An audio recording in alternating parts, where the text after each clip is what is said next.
Hello, and welcome to another episode of 5 Minutes with Freed.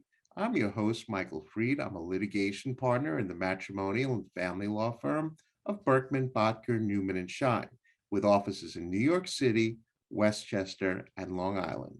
Today, my special guest is Janis Cowhey of Marcum, and I wanted to welcome you, Janis, to 5 Minutes with Freed. Well, thanks for having me here today, Michael. I'm thrilled to be here. Oh, it's my pleasure. So, Janis, tell me, what do you do for Marcum? Well, I wear three hats basically at Marcum. So first and foremost, I'm a tax partner and I focus on tax compliance, high net worth individuals with income tax planning thoughts, as well as just getting their tax returns filed. I'm also a trust and estates partner, and there I have a true expertise in estate and gift planning. As you know, I think I've mentioned I'm an attorney, but I don't practice law at Marcum, but it does give me an edge when I'm doing estate planning for clients. And lastly, which is one of the things I'm very passionate about, I'm the leader of the firm's Modern Family Practice Group. The Modern Family Practice Group consists of planning for unmarried couples, couples on their second and third marriages, which you can appreciate, blended families, children born of artificial reproduction, and all the versions of today's family, which are not what they were 20 years ago.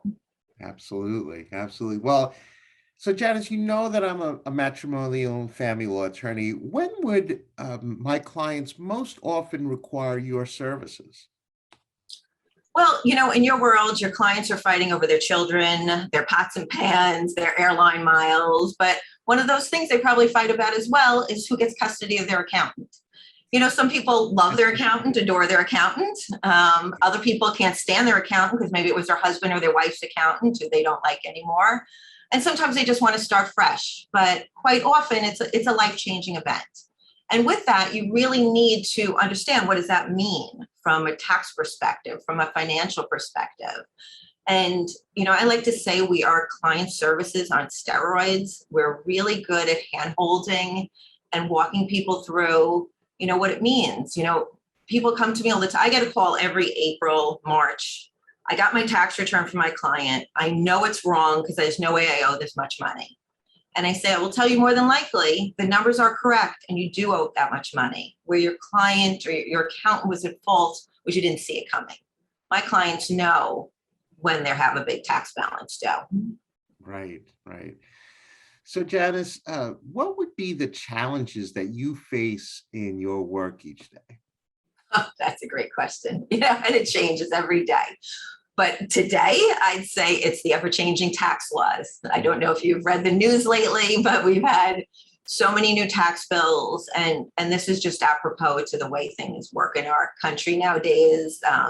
They used to say things were permanent, but permanent means until it's changed under the tax code, which happens every time there's an election, every time things change.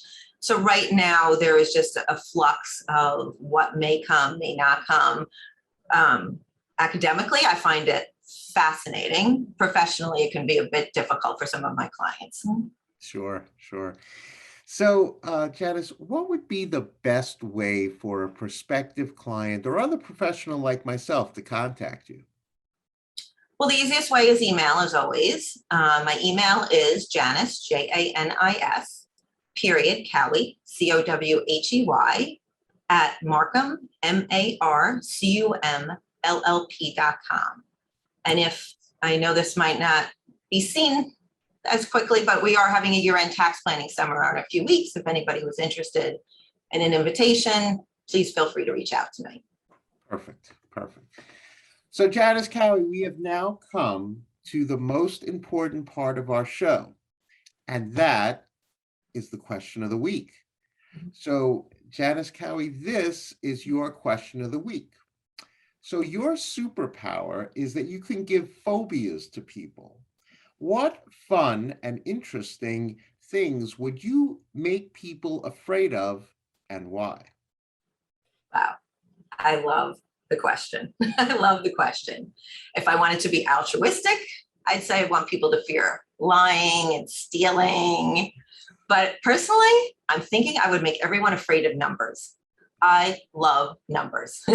I love everything about numbers. I love the way they fall into place, where there's a system, there's a rule. So I enjoy what I do. I love what I do. And I think it would make me even more invaluable to everybody else if they hated numbers, which a lot of people do already. That's an amazing answer. I'll tell you, there are a lot of people that are afraid of numbers at this Yes, there very are. moment. And that's why I have a calculator at the ready. So Janice That's Cowhey, my job, is to make the numbers not so scary. I exactly. think I do a good job at it. Absolutely. So Janis Cowhey, you have said it all. You are helping people navigate through the tax laws and helping them improve their lives one day at a time. And I want to thank you for being a wonderful guest on Five Oh, Minutes with Freed. you're very welcome. This was a lot of fun, Michael.